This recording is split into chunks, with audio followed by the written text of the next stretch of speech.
I'm going to turn it over to the very capable hands of Cheryl Nagoff, and she's going to go through converting more prospects to clients via the personality masteries. Go ahead, Cheryl. Thank you, Kevin, for the wonderful introduction. So my goal today is to help you intentionally, and I mean intentionally, figure out who you are talking to connect with them and how they want to be talked to in order for you to convert anyone to your way of thinking. As a leader and a salesperson, you want to present your information in the right way for them to comprehend and process it. You don't want to be the teacher in the Charlie Brown movies and so all they hear is wah, wah, wah, wah, wah. You need to go out on a limb and ask your prospect, which do you like the most? A pyramid, cube, wavy line, or a ball? They may give you a funny look, but just tell them you're asking to be able to talk to them in a way they will understand, and that should get them interested. Next, ask them, what would cause you the most frustration? Things being out of order, out of control, boring and not fun, or conflict with others. This is a good conversation starter for you. Use it as an icebreaker to get their curiosity going about who you are and getting them to think differently. If you don't want to ask these questions, then I'd say you didn't want to get a new client. So if they pick the cube or things being out of order, they're analytical. They get deep into the details and get too caught up in the numbers because they want to keep analyzing them over and over and over again. So just like the cube, each side has to be precisely 1/64 of an inch. The measurements need to be that accurate. Anything less would be unacceptable. So they move at a slower pace because they like to dot their I's and cross their T's. If they picked the pyramid or things being out of control, they have the driver personality. They have the big vision. They know what they want to go and they will get there. They will drive to the point just like the tip of the pyramid. You can either come along with him or he will leave you in the dust. The thing that causes them the most pain are things that move at a glacial pace. If they pick the wavy line or things being boring and not fun, they have the expressive gene in the DNA pool. So they enjoy connecting with people. They need to have fun. They tend to not follow through with things because they want to have so much fun. So here at Tanglewood, we have a lot of motorcycle riders.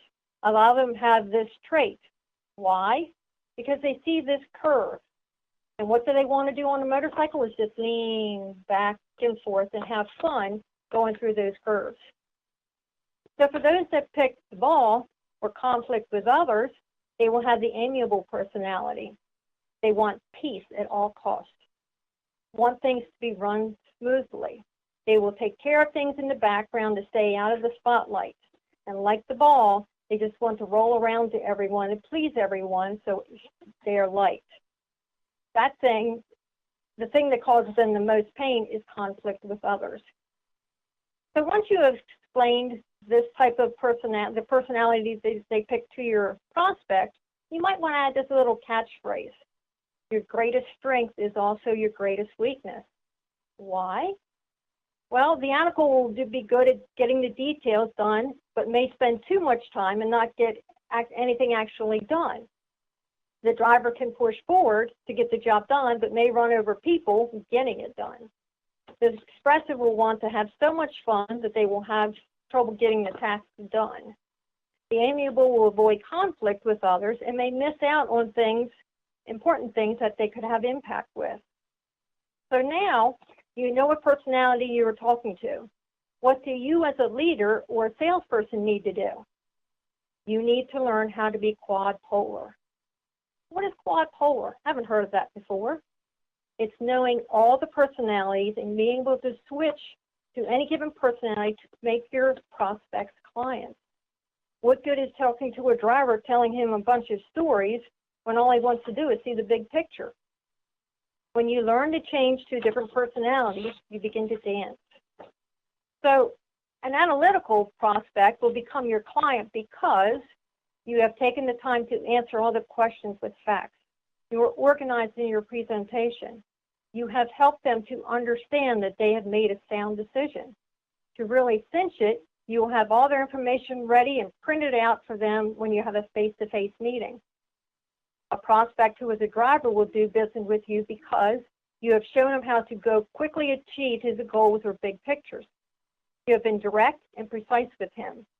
You have shown them that the decision makes sense, and you didn't waste their time with a bunch of small talk.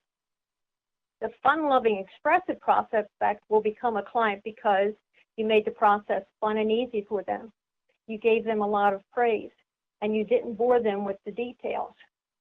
An amiable prospect will do business with you because you got to know them and you built trust with them. You didn't cause any conflict with them. You didn't push them too hard, and you gave them the feeling that they are part of the team. So what is the point of getting to know your prospects? Personality, communication. Knowing what causes them pain, the most pain is what you want to avoid so you don't drive them away. Speaking in the style that keeps their attention is in your best interest. Giving them the information they need in a way they can make better decisions is the way you need to do the selling. So why don't you give it a try? Does anybody have any questions for me? I have a question for you here, Cheryl. Okay. I'm wondering, right now, what Anna is thinking as the brand new person on this, has never seen this before. I'd be really interested to know, Anna, what you're thinking. What's your take on what Cheryl just shared?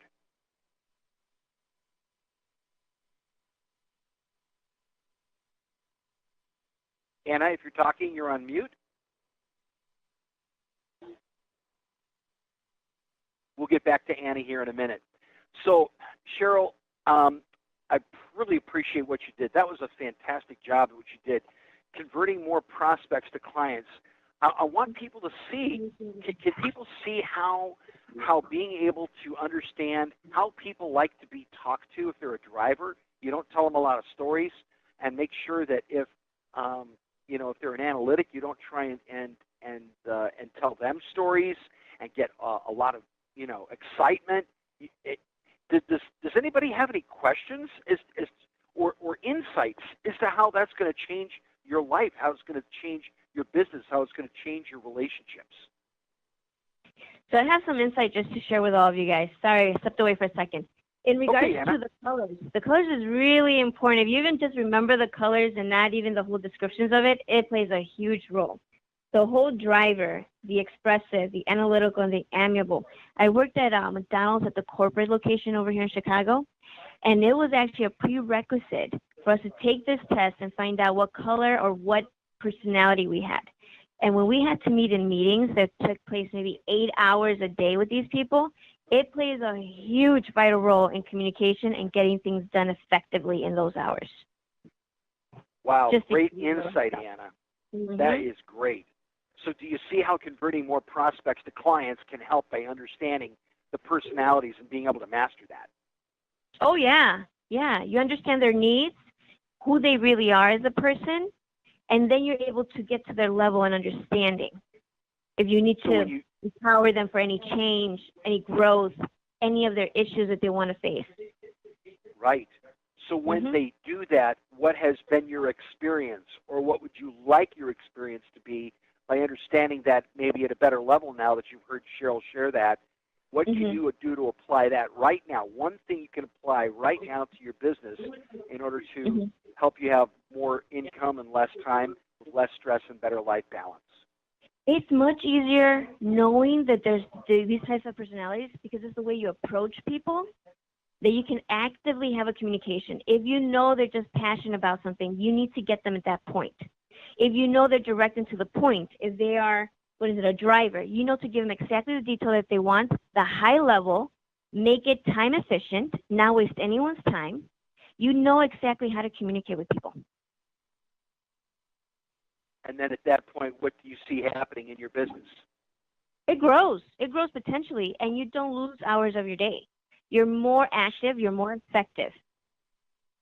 So you're more excited about what you're doing because you're doing things that take less time and be able to do it with a lot more fun, a lot more energy, and be able to convert more prospects to clients, because the average salesperson converts around 10%. Would you agree with that? I could see that, yeah. And usually what people do, they would, in order to double your sales, what would most people do? What would most organizations do that don't understand the personalities? What would they do in order to double their sales? Oh my goodness, I wonder if they would tell the people invest more time and energy in these prospects. Right. Exactly. Double your phone calls. If you're making 100 calls, make 200 calls. If you're making 200, make 400. Double your calls. You have to get more prides. You got to put more people into the system. And it's completely opposite. You do this, you would completely not do that. You'd be doing the opposite. Getting to know who your prospects are, communicating them openly, direct, to the point, based on their needs. What's their attention span? Do they need to pay attention to every little detail? Do they not care? Are you just rambling on and they're just going to tone you out? Right. And imagine this. Imagine taking the same 10 phone calls, okay, or the same 100 phone calls, whatever it is, and keeping the same number of prospects, the same number. We're not talking about getting more prospects. We're saying convert more to clients. What if, as 1 out of 10, someone was able to do 2 out of 10 with the same number of clients based on what they just shared, what Cheryl just shared? What could you see happening? It's huge. You get a lot more done. You'd get a lot more done. Absolutely. Thank you, Anna. I appreciate that. Patrick had a question. Do people have more than one personality? Cheryl, do people have more than one personality? They do. They have a dominant personality and then a less dominant. So when you look at the Geo and the Pain, there's something that pops up first, but then the secondary level pops in. So people can be all 4 personalities, and that would be a chameleon, but they know how to use each personality to get what they want out of the conversations. I'm expressive, I'm amiable, and I'm analytical, and I'm just learning how to be a driver, which I'm learning from Patrick since that's his dominant personality. Good. Cheryl, thanks again. Great job. Really appreciate you taking care of the DNA for people.